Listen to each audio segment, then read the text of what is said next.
The sun was setting low over the horizon, painting the Texas sky in hues of amber and gold when Finn Blackwood first spotted her curled up beneath his wagon, her thin shawl doing little to protect her from the evening chill. For a moment, he thought she might be dead, another unfortunate soul claimed by the harsh realities of frontier life in 1875. Finn approached cautiously, his spurs jingling with each deliberate step. He crouched down, his shadow falling across her face, and that's when her eyes flew open wide, frightened, and the most startling shade of green he'd ever seen. She scrambled backward, pressing herself against the wagon wheel. "I didn't mean to trespass," she blurted out, her voice hoarse but cultured, clearly not from these parts. "I was just resting. I'll be on my way." Finn tilted his Stetson back, revealing more of his weather-worn face. At 32, years of working cattle under the relentless Texas sun had etched lines around his eyes and darkened his once fair skin to a permanent tan. "Madam, the nearest town is 15 miles east, and night's coming on fast. You'd be coyote bait before you made it halfway." He extended a calloused hand. "Name's Finn Blackwood.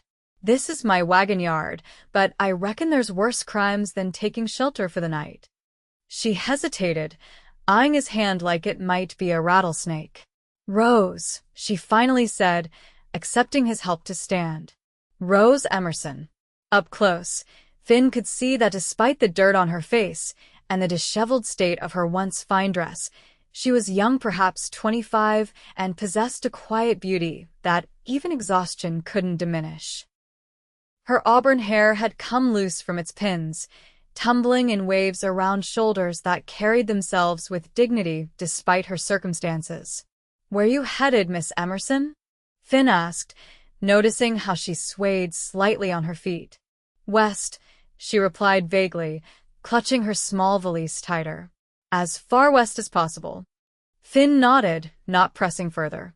The West was full of people running from something or someone. He had his own ghosts, after all. "When's the last time you ate?"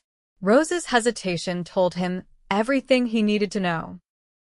"Come on," he said, gesturing toward the small cabin at the edge of the wagon yard.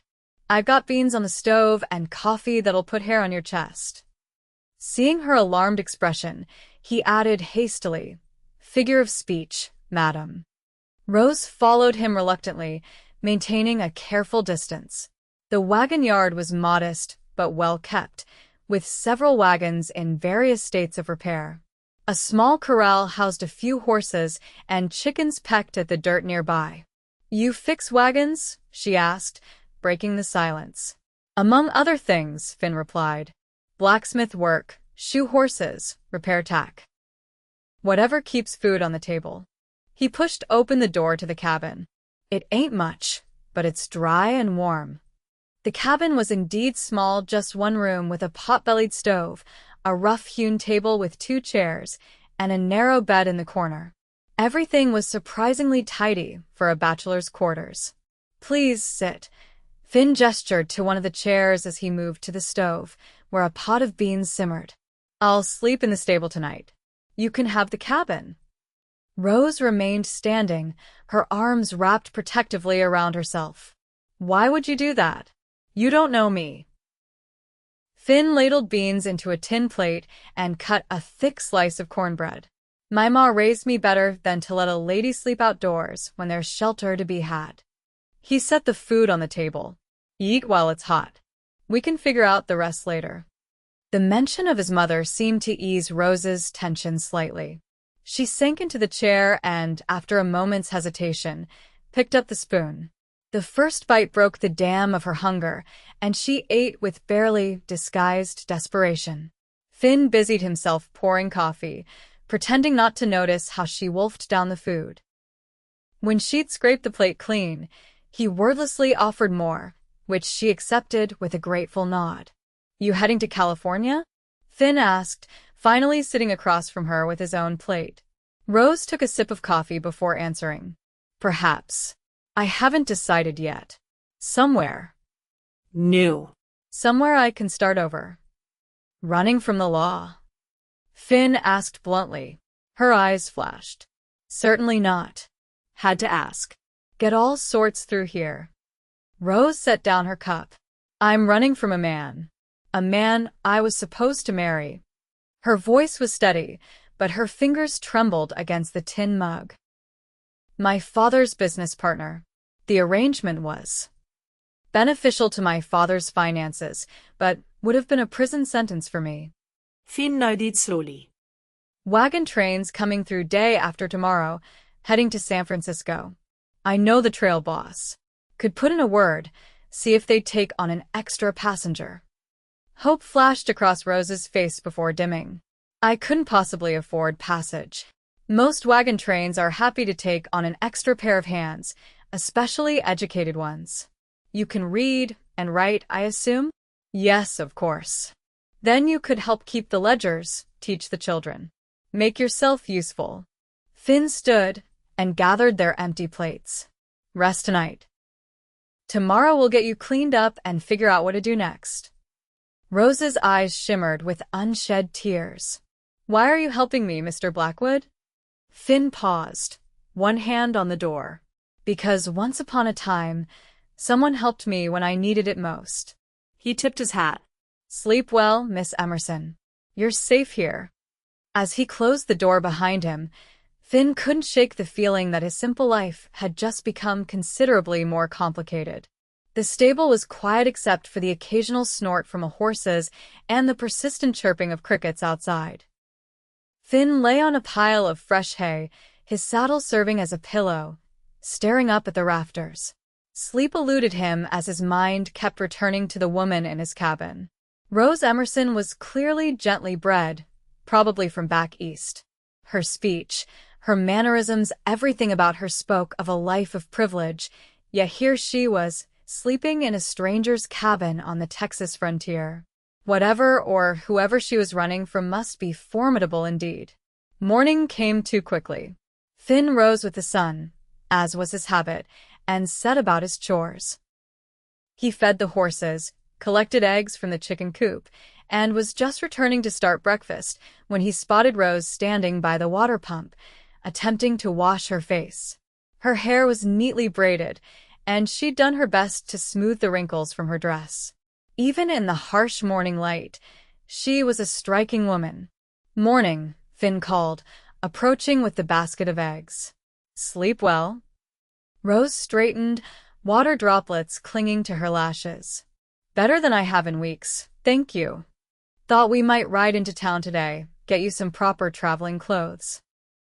That dress is fine for a Boston parlor, but it won't last a day on the trail. Rose glanced down at her once elegant dress. I hadn't considered that. But I'm afraid I don't have. Consider it an investment in your future, Finn interrupted. You can pay me back when you strike it rich in California. A ghost of a smile touched her lips. Very well, Mr. Blackwood. Finn, he corrected. If we're going to be riding together, might as well use my given name. Finn, she repeated, the name sounding different, softer somehow in her cultured voice. And I'm Rose, not Miss Emerson. Finn nodded, fighting the strange flutter in his chest at the sound of his name on her lips. Breakfast first, then town. They ate quickly eggs, bacon, and the last of yesterday's cornbread. Rose insisted on washing the dishes afterward, and Finn didn't argue. She might be a lady, but he could see the determination in her eyes to pull her own weight. An hour later, they were on horseback heading toward the small town of Clearwater. Finn had provided Rose with an old shirt of his to wear over her dress, protection against the dust and sun. She rode well, he noted with approval. Another surprise from the Eastern lady. Have you always lived here? Rose asked as they rode side by side. Nope. Came west after the war. Fought for the Union, which didn't make me popular when I decided to settle in Texas, but folks eventually came around. Finn adjusted his hat against the sun. Apprenticed with the previous blacksmith, saved up, bought him out when his rheumatism got too bad. Been here 8 years now. No family. Lost my parents to typhoid when I was 16. No siblings. He glanced at her. You? Just my father now. Mother died when I was 12. Rose's hands tightened on the reins. Father's business was everything to him. When it began to fail, he saw me as an asset to be leveraged. The man you're running from, Finn surmised. Rose nodded. Frederick Holloway, 45 years old, twice widowed, and wealthy enough to save my father from ruin. Her voice hardened. He's not an evil man, precisely, but he's Cold. calculating. He sees people as objects to be acquired. When my father told me of the arrangement, I knew I couldn't. She broke off as they crested a hill, revealing the small frontier town of Clearwater spread out below them. It wasn't much a main street with a dozen businesses, a church, a schoolhouse, and scattered houses, but to someone like Rose, it must have seemed impossibly rustic. It's not Boston, Finn said apologetically. It's perfect, Rose replied, surprising him. It's real. Clearwater was bustling with its usual morning activity as they rode in. Finn nodded to familiar faces, noting how people's gazes lingered curiously on Rose. News of her presence would spread quickly in a town this size. They hitched their horses outside the general store.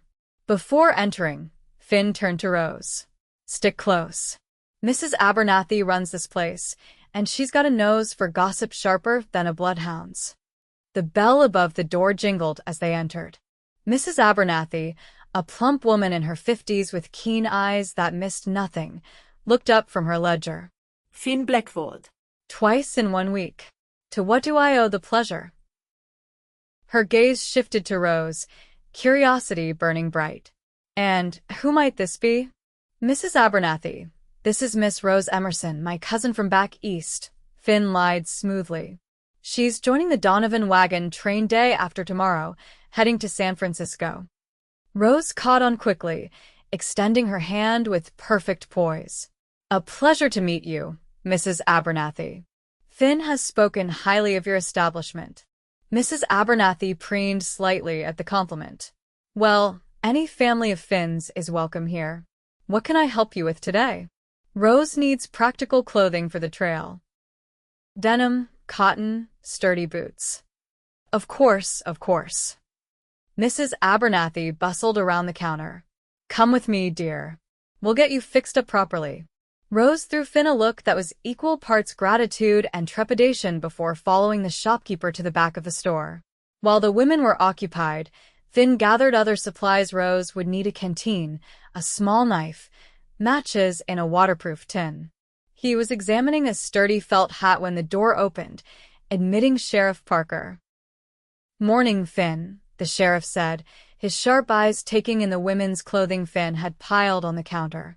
Heard you rode in with a lady friend. Finn kept his expression neutral. My cousin from back east. Joining the Donovan train to California. Sheriff Parker nodded slowly. Funny thing. Got a telegram this morning about a missing woman from Boston. Rose Emerson. Wealthy father offering a substantial reward for information leading to her safe return. Finn's heart sank, but he maintained his composure. That's so? Common name, I reckon. Indeed. The sheriff adjusted his gun belt. Her father's quite concerned. Says she's delicate, prone to flights of fancy. He fixed Finn with a hard stare. Claims she's running from an advantageous marriage arrangement. Before Finn could respond, Rose emerged from the back of the store wearing a practical outfit: denim trousers, a blue cotton shirt, and a leather vest. She stopped short at the sight of the sheriff. Miss Emerson, Sheriff Parker said with a slight bow. Or should I say, Miss Blackwood. Rose's eyes darted to Finn, who gave her an imperceptible nod. Sheriff, she acknowledged with remarkable composure. I see you've met my cousin Finn. Sheriff Parker's lips twitched. Indeed. He was just telling me about your plans to join the Donovan Wagon train. Yes, I'm quite looking forward to the adventure. Rose smiled, but Finn could see the tension in her shoulders. Well, I won't keep you folks. The sheriff tipped his hat. Just wanted to introduce myself. We don't get many newcomers in Clearwater, especially not such well-bred ones. After he left, Rose turned to Finn, her face pale. He knows.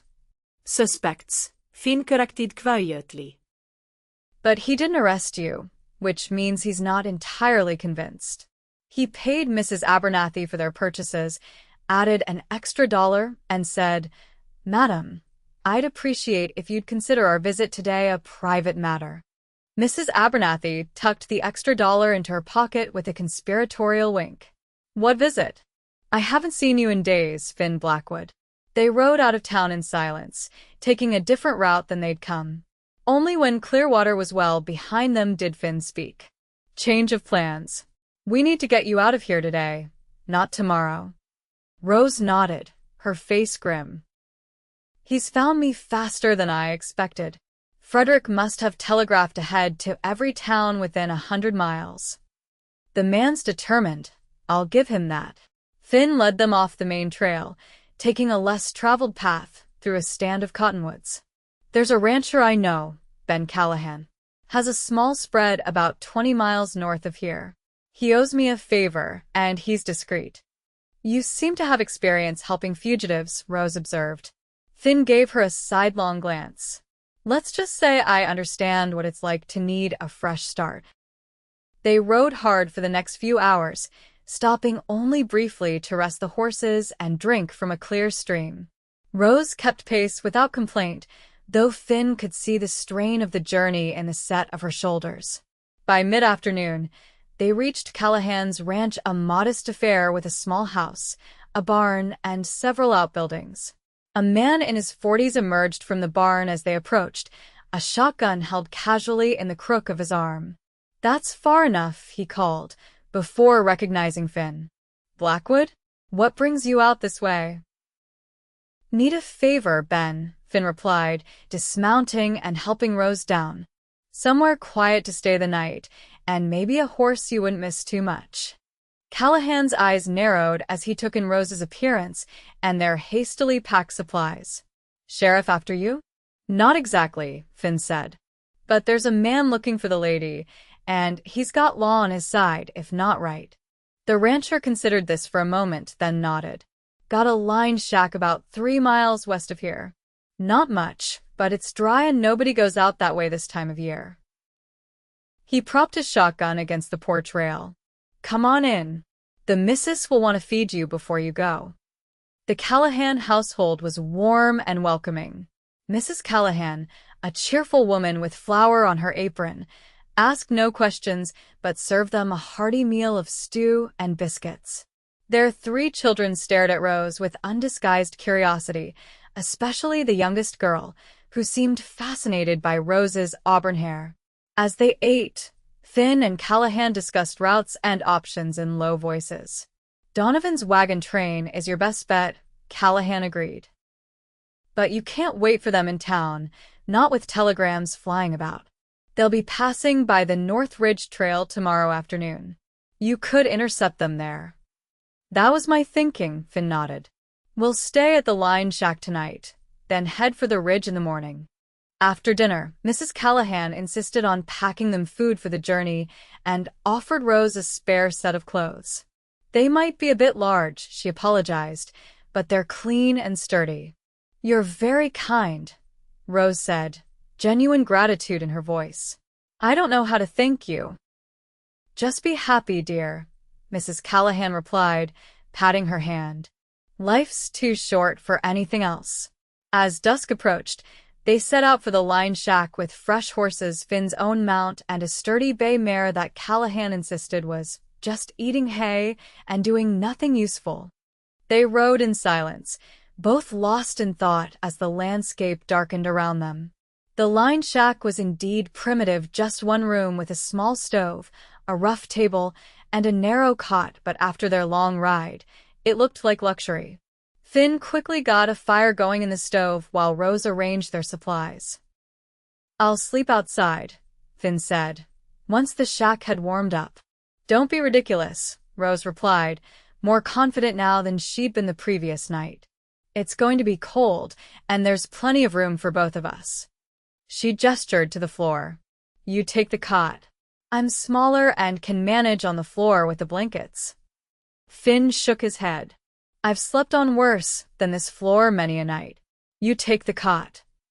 They compromised in the end, with Finn on the floor near the stove and Rose on the cot. As darkness settled completely outside, the only sound was the occasional pop and crackle of the fire. Finn. Rose's voice came softly through the darkness. Thank you. For everything. You've risked so much for a stranger. Finn stared up at the shadowy ceiling. You're not really a stranger anymore, Rose. There was a long pause before she spoke again. What will you do? After I'm gone, I mean. Same as I've always done, I reckon. Fix wagons. Shoe horses. But even as he said it, Finn realized how empty that future suddenly seemed. You could come to California, Rose suggested, so quietly he almost didn't hear her. Could I now? Finn turned his head toward her, though he could see little more than her silhouette in the dim light. And what would a blacksmith from Texas do in California? They have horses in California too, Rose replied, a smile in her voice. And wagons.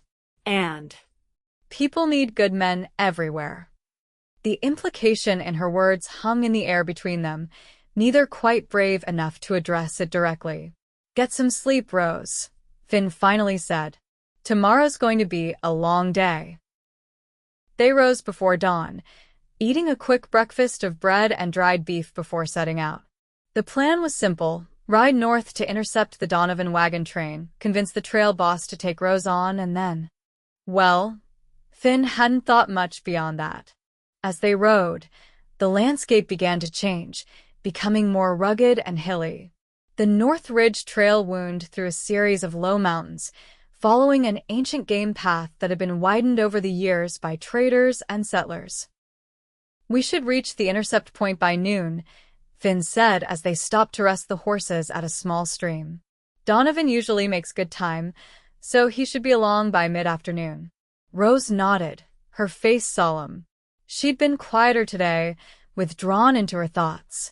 Finn couldn't blame her. She was about to embark on a journey that would take her far from everything familiar, with no guarantee of what awaited her at the end. Having second thoughts? He asked gently. Rose looked up, startled. No. Not about leaving, at least. She brushed a strand of hair from her face. I never imagined my life taking this turn. 6 months ago, I was attending concerts and tea parties, worrying about which gloves matched which dress. She gave a small, self-deprecating laugh. Now I'm on the run in men's clothing, about to cross a continent with strangers. Life has a way of taking unexpected turns, Finn agreed. But for what it's worth, I think you're doing the right thing. Do you? Rose's green eyes searched his face. Sometimes I wonder if I'm being selfish. My father will be ruined without Frederick's investment. A father who truly loved you wouldn't sell you to the highest bidder, Finn said firmly. You deserve better than to be someone's transaction. Rose's expression softened. When did you get so wise, Finn Blackwood?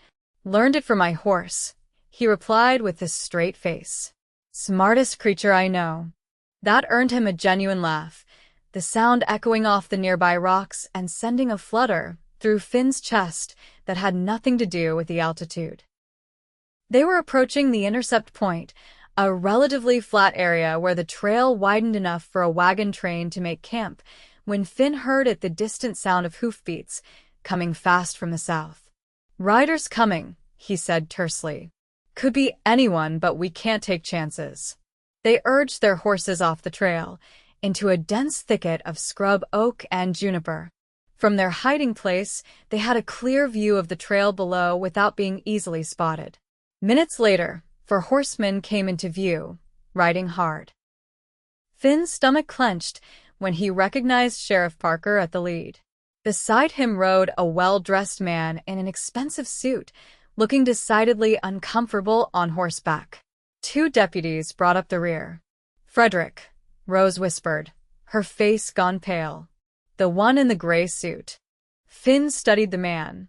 Frederick Holloway was handsome in a cold, aristocratic way, with iron-gray hair and a neatly trimmed beard.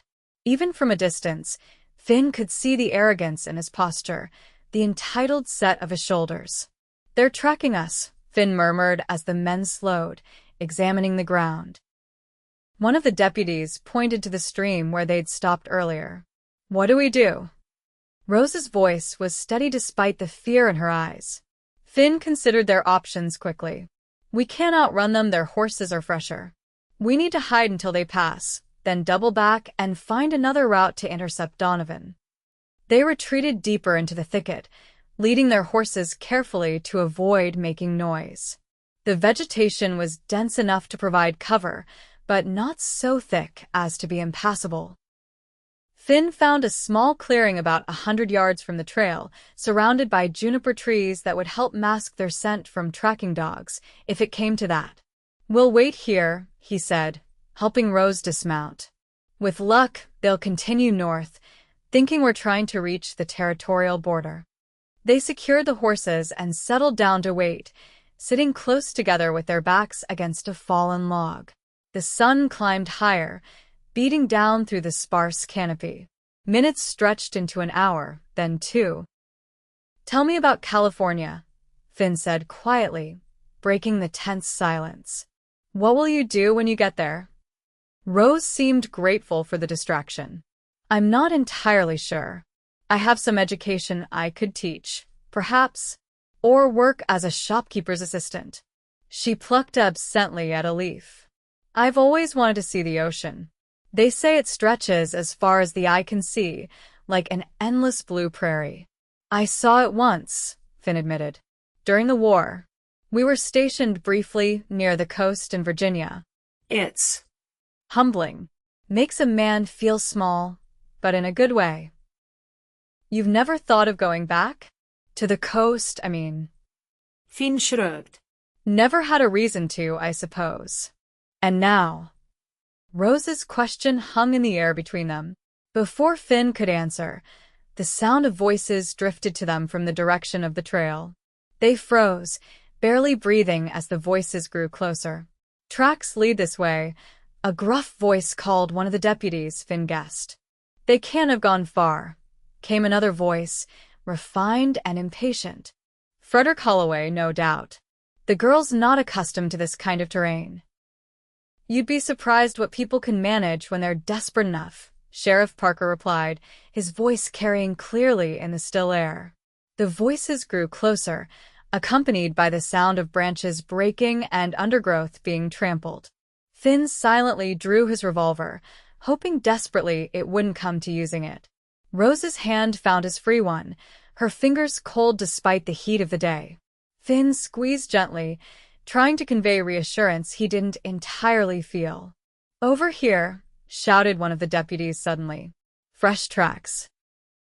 Finn tensed, ready to move, but the sounds of pursuit veered away to their left, following the trail of a deer, most likely.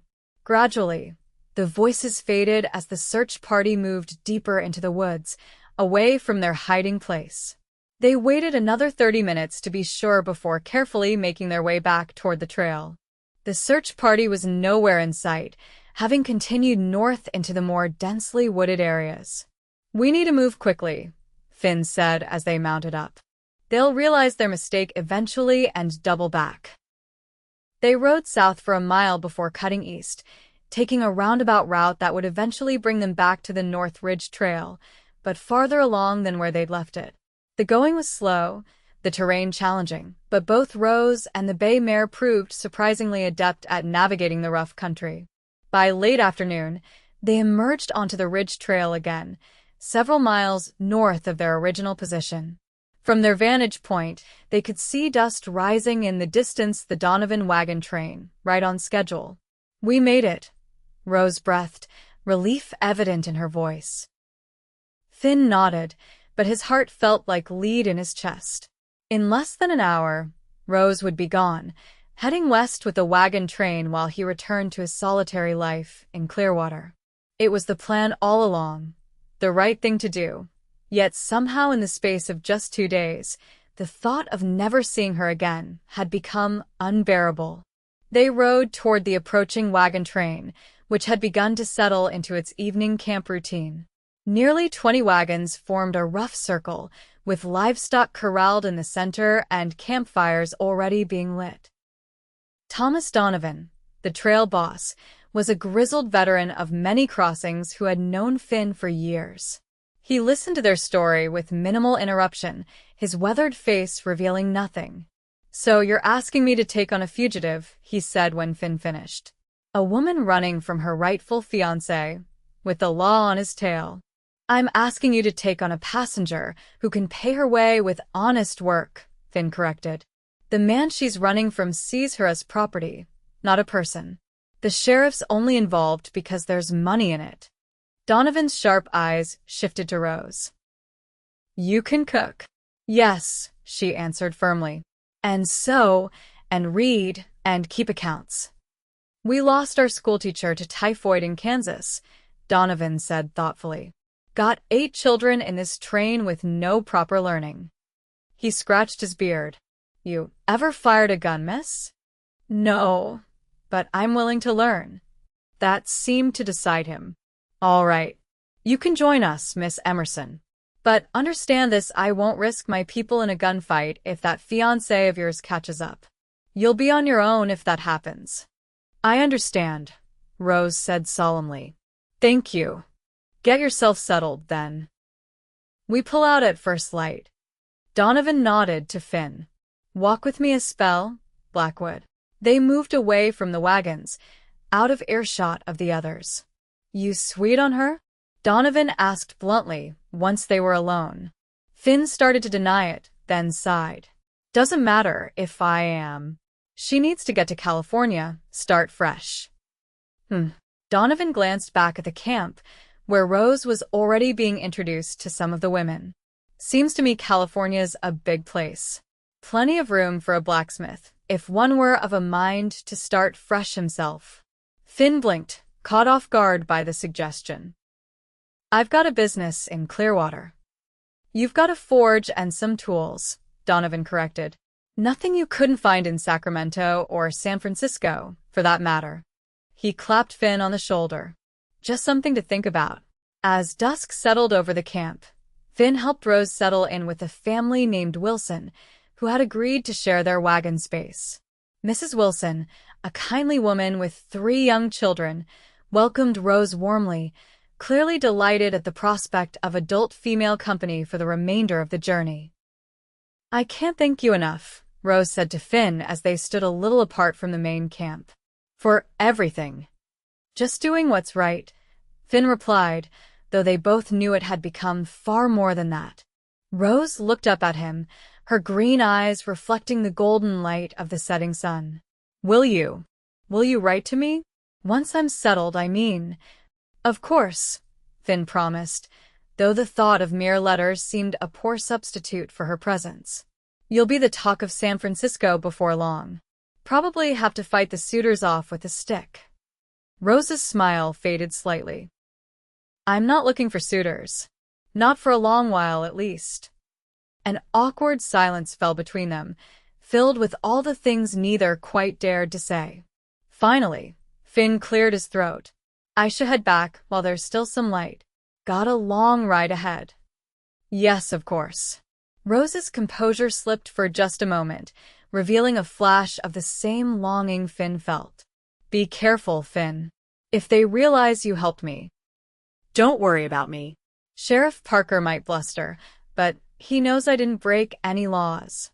Finn managed a smile. "Take care of yourself, Rose Emerson."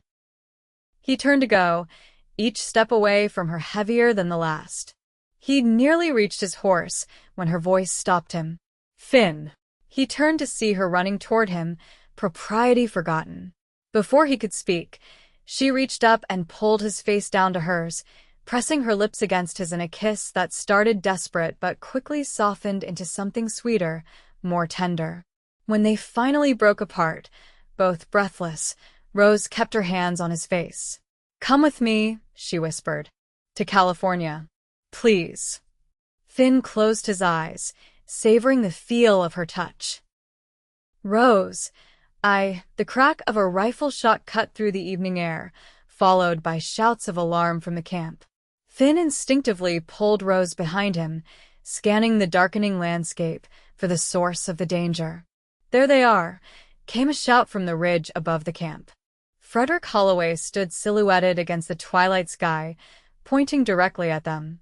Behind him, Sheriff Parker and the deputies were making their way down the slope. "Donovan," Finn called. "We've got trouble." The trail boss emerged from among the wagons, shotgun in hand. Several other men quickly joined him, all armed. "This doesn't concern you folks," Sheriff Parker called as he approached, his hand resting on his holstered pistol. "We're just here for the woman and the man helping her." Donovan stepped forward. "You're on my camp, Sheriff. That makes it my concern." "She's my fiancée," Frederick Holloway declared, his cold eyes fixed on Rose. "She's been unwell, suffering from delusions. Her father is beside himself with worry." "Is that so?" Donovan glanced at Rose. "Miss Emerson, are you this man's fiancée?" "No," Rose replied firmly, stepping out from behind Finn to face her pursuer. "I never agreed to marry him. It was an arrangement between him and my father, against my wishes." "She's confused," Frederick insisted, his refined voice taking on an edge of frustration.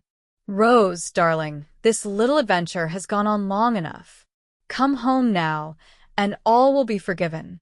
"I'm not confused, and I'm not coming back," Rose said, her voice steady despite the tremor Finn could feel in her hand, which had found his again. "I'm going to California, Frederick. Without you." Frederick's face hardened.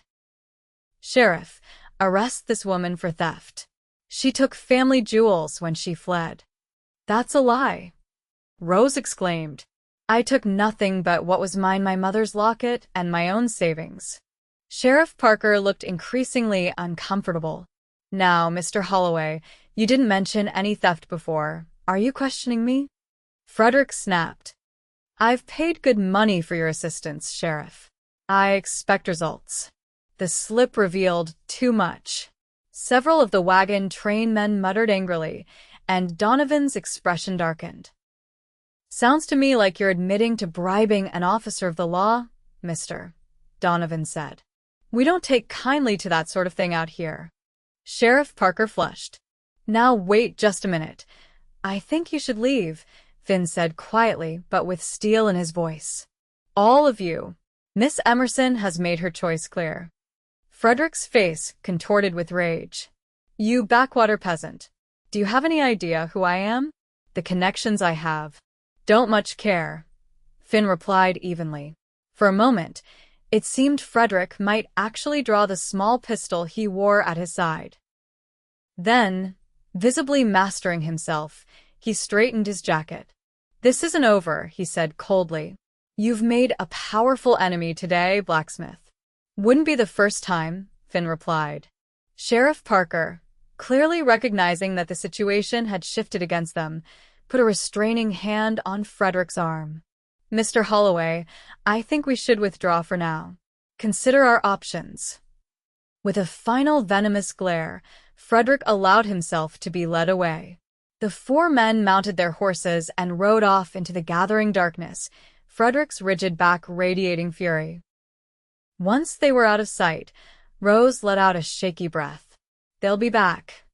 "Maybe," Donovan agreed. "But we'll be long gone by then. We're pulling out now, traveling through the night until we're well clear of this area."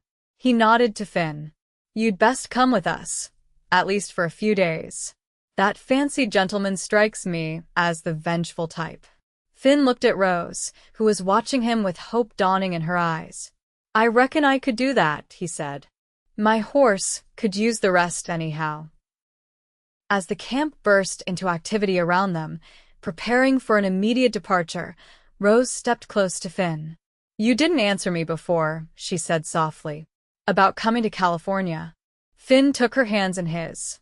"Truth is, I've been thinking about a change of scenery for some time now. Here they need good blacksmiths in California."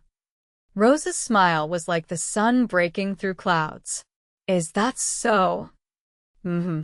And I've got this notion to see the ocean again. Finn's thumb traced circles on the back of her hand.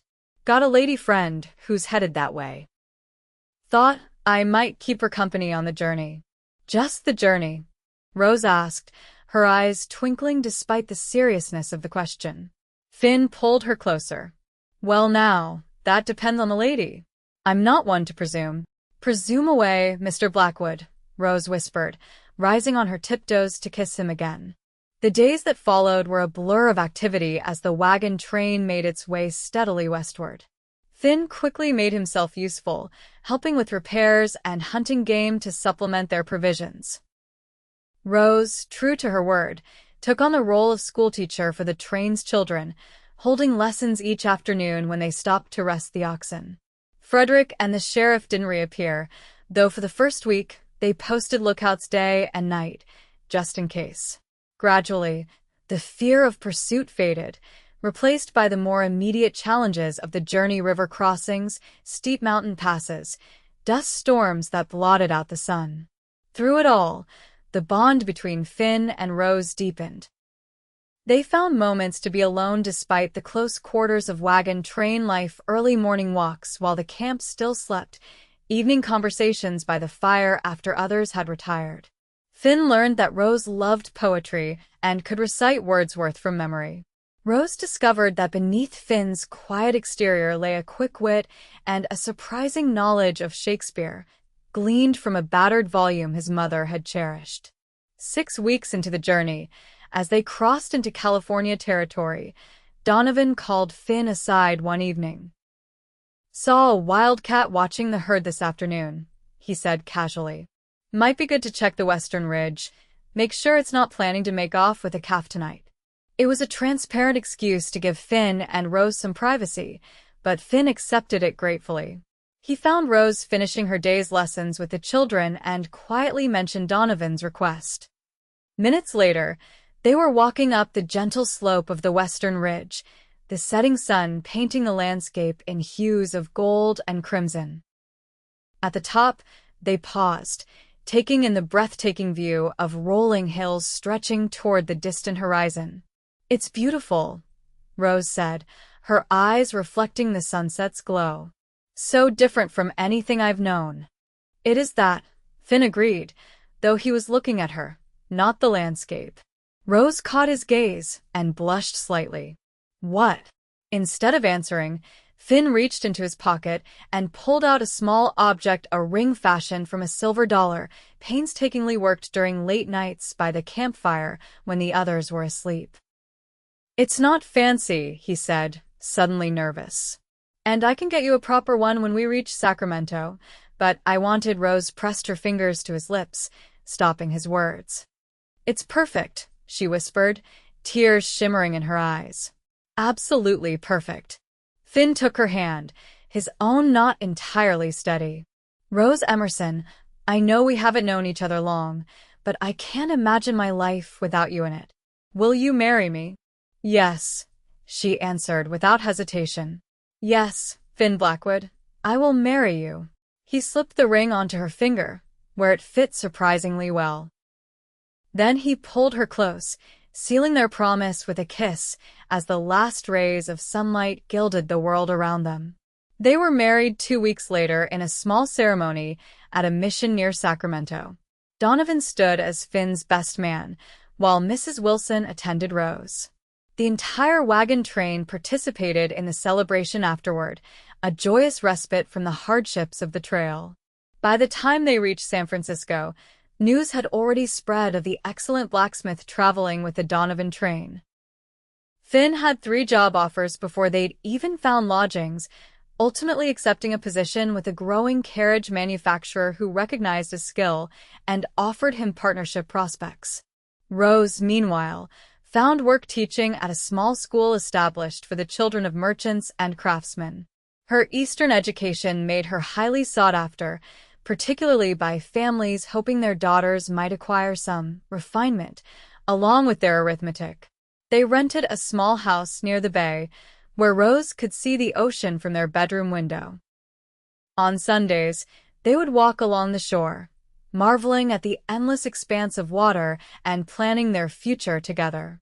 6 months after their arrival, a letter arrived from Boston Rose's father, writing to inform her that Frederick Holloway had married a banker's daughter from New York, thus securing the financial alliance he'd sought all along. "Are you relieved?" Finn asked as Rose folded the letter. "Yes," she admitted, "though I never truly feared he'd find me here." She looked around their modest but comfortable home. "This is where I belong now."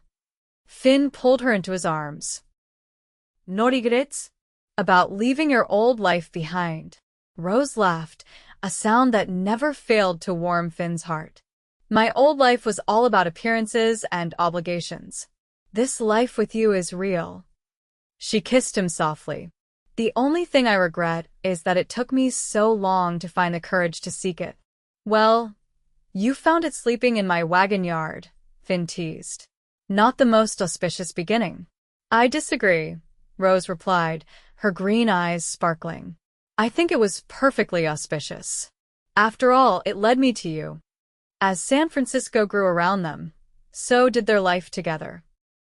Finn's reputation as a skilled blacksmith and carriage maker spread, eventually allowing them to buy their own shop and home overlooking the bay. Rose continued teaching until the birth of their first child, a daughter they named Faith, followed 2 years later by a son, Benjamin. On the 10th anniversary of the night they met, Finn surprised Rose with a small brass plaque he'd made for their garden gate. It read simply, "A cowboy found her sleeping in the wagon yard." She said, "I didn't mean to trespass." And he said, "Stay forever." "That's not exactly what you said," Rose laughed as she traced the engraved words. "It's what I was thinking," Finn replied, pulling her close. "From the very first moment I saw you."